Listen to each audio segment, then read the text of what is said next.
മധ്യപ്രദേശിലെ സെക്സ് വർക്കേഴ്സിൻ്റെ ഒരു കമ്മ്യൂണിറ്റി ഇന്നും അവിടുത്തെ ഹൈവേ 156 പരിസരത്ത് ജീവിക്കുന്നതായി കണ്ടെത്തി. കാരണം സ്വാതന്ത്ര്യം പ്രാപിച്ച് ഇത്രയും വർഷമായെങ്കിലും ഈ കമ്മ്യൂണിറ്റി അവരിന്നും ആ തൊഴിലാണ് കൂടുതലും കാക്ഷിക്കുന്നത്. എം പിയിലെ ഒരു ക്രിമിനൽ ട്രൈബിനെ ബ്രിട്ടീഷുകാർ വിളിച്ചത് സെക്സ് വർക്കേഴ്സായ ക്രിമിനൽ ട്രൈബ് എന്നാണ്. ആ കമ്മ്യൂണിറ്റി ഇന്നും അവിടെ ഉണ്ട്. അവർ മധ്യപ്രദേശിൻ്റെ വെസ്റ്റേൺ ഭാഗത്ത് ഹാൻസൂർ, നീമച്ച്, റാറ്റ്ലാം എന്നീ 3 ജില്ലകളിൽ വ്യാപിച്ച് കിടക്കുകയാണ്. ഏകദേശം 75,000 പേരുണ്ട്. എങ്കിലും ഒരു സർവേ കണക്കിൽ അത് 25,000 പേരേ ഉള്ളൂ, മറ്റുള്ളവരൊക്കെ പിൻവാങ്ങി എന്നൊക്കെ പറയുന്നുണ്ടെങ്കിലും അവിടുത്തെ പലരും ഇന്ന് ആ പ്രൊഫഷൻ ആഗ്രഹിക്കുകയാണ്. കാരണം അവിടെ ഒരു ആകാശ് ചൗധരി എന്ന് പറഞ്ഞ ഒരു NGO അയാൾ പറയുന്നത് ഏകദേശം 25,000-30,000 പേര് ഉണ്ട്.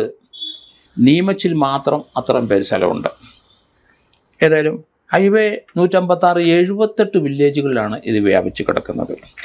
അവിടുത്തെ ഒരു കുടുംബത്തിൽ ഒരു പെൺകുട്ടി ജനിച്ചു കഴിഞ്ഞാൽ വലിയ ആഹ്ലാദമാണ്. കാരണം ആൺകുട്ടികൾക്ക് വലിയ വിലയൊന്നും അവിടെ ഇല്ല. ഇവർ ചെറുപ്പം മുതലേ കുട്ടികളെ നല്ല രീതിയിൽ വളർത്തും.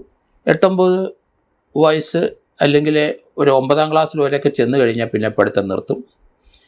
പക്ഷേ ചെറുപ്പത്തിൽ പെൺകുട്ടിയാണെങ്കിൽ അതിന് നല്ല ഭക്ഷണങ്ങൾ ഉണ്ടാക്കി കൊടുക്കും, അതിനെ പരിപോഷിപ്പിക്കും, നല്ല വസ്ത്രങ്ങൾ കൊടുക്കും. പണം എത്ര വേണേലും ചിലവാക്കാൻ അവർക്ക് മടിയില്ല. കാരണം അതിനെ അവരുടെ കുടുംബ തൊഴിലായ സെക്സ് വർക്കിലേക്ക് തന്നെ വിടാൻ ഉദ്ദേശിച്ചുകൊണ്ടാണ് ഈ രീതിയിൽ ആ കുടുംബത്തിലെ അമ്മമാരെ ഇവരെ വളർത്തിക്കൊണ്ടുവരുന്നത്. ആൺകുട്ടികൾക്ക് വലിയ ശ്രദ്ധയൊന്നും അവർ കൊടുക്കില്ല. ഇവരെ ചെറുപ്പം മുതലേ വലിയ സുന്ദരിമാരായിട്ട് വളർത്തിക്കൊണ്ടുവരും. പക്ഷേ ഈ അടുത്ത കാലത്ത് ഈ കമ്മ്യൂണിറ്റി ഉള്ളവരൊന്നും ഹോട്ടലിലെങ്ങും പോകില്ല. അവരുടെ വീടുകളിൽ തന്നെ നല്ല വസതികൾ വെച്ച് അവിടെ എയർ കണ്ടീഷൻ മുറി അവർ സ്ഥാപിച്ചിട്ടുണ്ട്. സെക്സ് വർക്കറാണ് എങ്കിലും വളരെ ഹൈജീനിക്കായ ഒരു സ്ഥലമായിട്ട് അവരുടെ വീടുകളും മുറികളെല്ലാം മാറ്റി അവിടെ എയർ കണ്ടീഷൻ മുറിയുണ്ട്. അവിടെ ഗസ്റ്റിനെ അങ്ങോട്ടാണ് വരുത്തുന്നത്. കാരണം ഹോട്ടലിലൊക്കെ പോയി ഇവർക്ക് പല തിക്താനുഭവങ്ങളും ഉണ്ടായിട്ടുണ്ട്. പലരും മദ്യപിച്ചിട്ട് ഇവരെ ഉപദ്രവിക്കും, അങ്ങനെ മോശമായ കാര്യങ്ങളൊക്കെ ചെയ്യും. അങ്ങനെയൊക്കെ വന്നു കഴിഞ്ഞപ്പോൾ ഇവരുടെ പ്രൊഫഷൻ ഇപ്പം ഹോട്ടലിലെങ്ങും അവരാരും പോവില്ല. അവരുടെ വീടുകളിൽ തന്നെയാണ് അവർ കസ്റ്റമേഴ്സിനെ വിളിച്ചു വരുത്തുന്നത്. എന്തായാലും ഇവിടെ ഇന്ന് അവിടെ കഴിഞ്ഞ ഒരു 2-3 ആഴ്ച മുമ്പ് ഹിന്ദുവിൻ്റെ ഒരു പ്രതിനിധി ആ ട്രൈബിൽ ആ കമ്മ്യൂണിറ്റി പോയി ചില ഇൻ്റർവ്യൂകളൊക്കെ നടത്തി. അവിടെ 40 വയസ്സുള്ള ഒരു സെക്സ് വർക്കറെ കണ്ടു. അതിസുന്ദരിയായ അവർ വീട്ടിൽ തന്നെ ഉണ്ടായിരുന്നു. അവർ വെളിയിലെങ്ങും പോകില്ല. പക്ഷേ അവരൊരു ആഗ്രഹം, അവർക്ക് 5ലും 7ലും പഠിക്കുന്ന 2 പെൺകുട്ടികളുണ്ട്. പക്ഷേ അവർ കുടുംബത്തൊഴിലേക്കൊന്നും ഈ കുട്ടികളെ അയക്കാൻ അവർ തയ്യാറല്ല. അവർ ആ കുട്ടികളുമായിട്ട് ഇൻ്റർവ്യൂ നടത്തിയപ്പം അതിലെ മൂത്ത കുട്ടിക്ക് പോലീസിൽ കയറാൻ ആ പെൺകുട്ടിക്ക് താല്പര്യം, മറ്റൊരു കുട്ടിക്ക് ഡോക്ടറാകണം. അവർ അംബീഷനൊക്കെ മാറി. അമ്മ നിത്യമായി കൃത്യമായി അവരൊരു സെക്സ് വർക്കറാണ് എങ്കിലും കുട്ടികളെ ആ രീതിയിലേക്ക് വിടാതിരിക്കാനും അവരുടെ ആഗ്രഹം അനുസരിച്ച് പഠിപ്പിക്കാനും തയ്യാറായി. പക്ഷേ അവർക്ക് വലിയ എതിർപ്പ് അവരെ കമ്മ്യൂണിറ്റിയിൽ നിന്ന് നേരിടുന്നുണ്ട്.